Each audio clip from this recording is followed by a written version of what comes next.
I'm Katie Ullman reporting for KD Chats here at SMITHEE TV in downtown Toronto.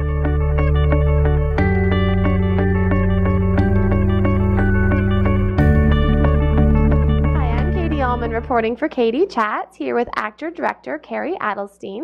Tell me a little bit about your play that is happening at the Fringe Festival this year. Sure. So our play is called You Won't Be Here Tomorrow, and it's a site-specific piece performing at the Toronto Fringe Festival. And it's actually going to be set in a dirty, disgusting, rundown apartment in Kensington Market, which is very fitting because the play is about two sisters, two older women who are in their 40s and 50s. One sister is an alcoholic who has just checked herself very early out of a women's care facility and is now squatting in this dirty, disgusting apartment.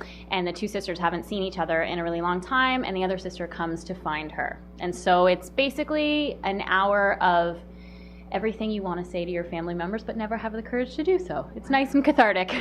And how did you go about finding the location? James Vanitza, who is the writer of the piece and my co-producer, found it. I think he actually just did kind of a Google search and looked up like dirty, gross venues in Toronto, and he found this place, and it's actually called the White House Studio Art Project. And so it's an artist loft, so it's actually a co-op where artists can go and make their work. But it's great because it's a really nice open loft building. So but the floor is nice and dingy and stuff. So we're gonna dirty it up, and it's a nice intimate space. There's only like 30 to 40 seats a night, so it's gonna be nice and intimate, and the audience is really gonna feel like they're part of the show.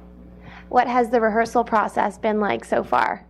It's been great. I mean, it hasn't been without its bumps, but it's smooth sailing all the way until the end of the show, and I'm really excited. How did you go about the casting process? It was really interesting actually I'm an actor as well, so being on the other side of the casting table is always something that's really interesting for me because you get to see what casting directors go through. So we had a casting workbook profile, and we ended up just really submitting to every agency in the city asking for their best talent. We really wanted people who there are two really meaty, challenging roles for older women, and I think it's great because roles like that, to be honest, are not really written anymore. And so we wanted people who could really pull off the roles, who would be grateful for the work, grateful for the parts, and people who were okay working with a theater company that is relatively new, working with people who have really high standards in the industry but who are also young. And so we were very specific about the type of people that we wanted, and it wasn't just about good actresses, it was also we wanted good people who were going to be able to love each other and just be a really good fit for our company. So we went on Casting Workbook and just did a blitz on there.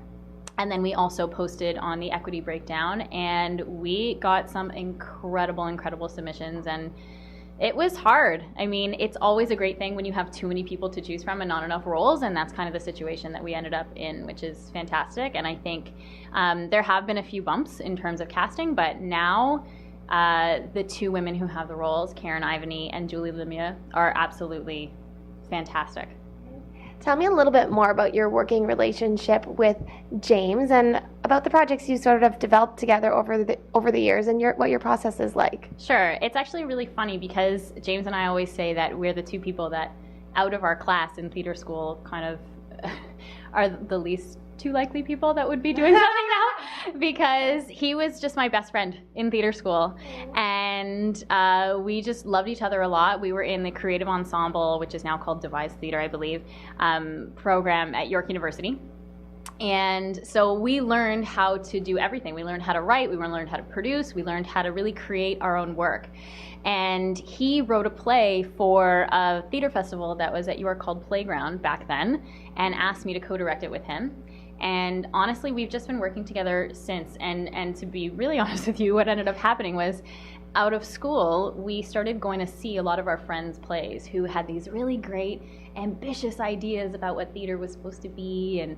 And what we found was sometimes the story was getting lost. And James is a really good knack for taking kind of a big idea and then putting it into a smaller story, and making shows about family and making plays about real people that you can relate to. And I think that's why our work has been pretty guttural, and people have responded to it well, because it's people that you can see in your everyday life. So this is my 5th time directing a show that he's written. We also have a film. One of our plays that he wrote, we've now turned into a feature film. And actually right now, today, and for the next few days, he is at the WIFT Creation Lab, teaming up with NBC and Universal Studios, and Telefilm, trying to get funding for this feature film, which is amazing. So I know it's amazing because we're just best friends who love working together. And we have this great dynamic where, you know, he has an opinion, I have an opinion, we're both strong personalities, we fight, we make up, and we're able to work it out and still maintain our friendship and our creative relationship. So I love the guy, and he's going to be in my life forever and ever. Yeah. And you also had a short film out this year, The Haircut. What was it like working on that? That was one of the best experiences I've ever had in my life. It was pretty magical. I don't know where to start, but basically what happened was I joined the Young Emerging Actors Assembly at ACTRA earlier this year, and they announced that they were teaming up with Real World and that they had these submissions. And I am someone who's, through my relationship with James and through knowing that we were doing a film later on down the pipe, I thought, well, I need to learn how to direct films because it's something that I've always wanted to do. And so I ended up just going to this pitch session and saying, well, okay, I'm not a writer, I direct and I act, and I would love to team up with somebody. And these 2 women, Imogen Grace and Loretta Yu, had 2 separate ideas that they then put together, and the 3 of us got together to work. And then Christina Esposito, our producer, we found her and she came on board. So we were really just 4 girls who wanted to make something happen. And we were also, all 4 of us were really passionate about women's voices in the film industry, especially behind the camera as producers and as directors and writers. And so Imogen came up with the idea. We all sort of got in a coffee shop the day after we decided to work together and banged it out in a second cup and banged out a script. And then from there on in, honestly, it was just smooth sailing. It was the most terrifying thing I've ever had to do in my entire life, because directing film is very different than directing theater. It's a lot more moving parts. But honestly, it was fantastic. It was such an environment of love and creativity and just of general collaboration, which I think is the best environment that I like to work in. Yeah. What advice would you give to an aspiring female director? Oh gosh, that's a big one. Just say yes. I think that's my biggest advice is, well, there's 2 parts to that. Say yes, and don't go after the work, go after the relationships. I think generally speaking, what I try to do in every aspect of my life is just make friends with amazing people. I naturally try to gravitate towards people who are good, who are kind, but also people who have their stuff together and people who are ambitious, because I'm naturally ambitious. So I think surrounding yourself with that type of people naturally, and just saying, I mean, everything that has happened thus far in my career, and it's been a pretty big year, knock wood, has come from me asking people, you know, do you want to just go for coffee? Do you want to get to know each other? How can, you know, let's just see, what do you got going on? Here's what I have going on. Let's see how we can help each other. And just being open to friendships and building relationships in general with great people that you want to work with. And then saying yes to the opportunities when they arise. I mean, when I was asked to direct this film, The Haircut, I was terrified. When James said, I'm writing this into a screenplay, do you want to produce it with me? I remember clicking on the keyboard when I got the email and just went, why yes? And I was absolutely terrified. But it was, if you say yes to those opportunities when they come up, the how everything is going to work, if you're open to it, will absolutely figure itself out. And also don't be open to help when it comes. You know, always ask for help. Don't try to do too much. Yeah. And what types of projects do you hope to develop in the future? Good question. Well, I think this is just the beginning of the road for me.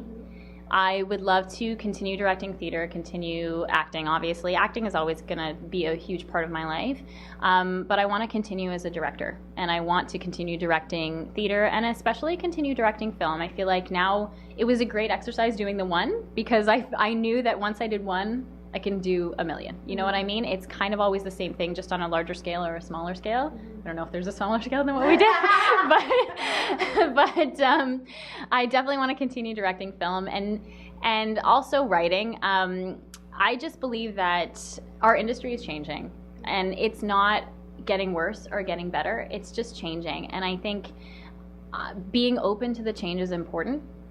And for me, that means as a director and as a producer on the back end of things, I can shape my own career, but not only shape my own career, shape the career of so many other people. I mean, I really want to break the mold for women in our industry as directors. There aren't enough of us at all. And it's something that I'm really passionate about and really important. So I want to keep doing it so that it's not such a big deal for a woman to win an Oscar or be nominated or, you know, be out there and be in the boys club, right? And where's the best place to find out more information on you and your acting work and the play and your film work online? Okay, so you can check me out on IMDb. So my name is Carrie Adelstein, Carrie Adelstein. I know it's long, on IMDb.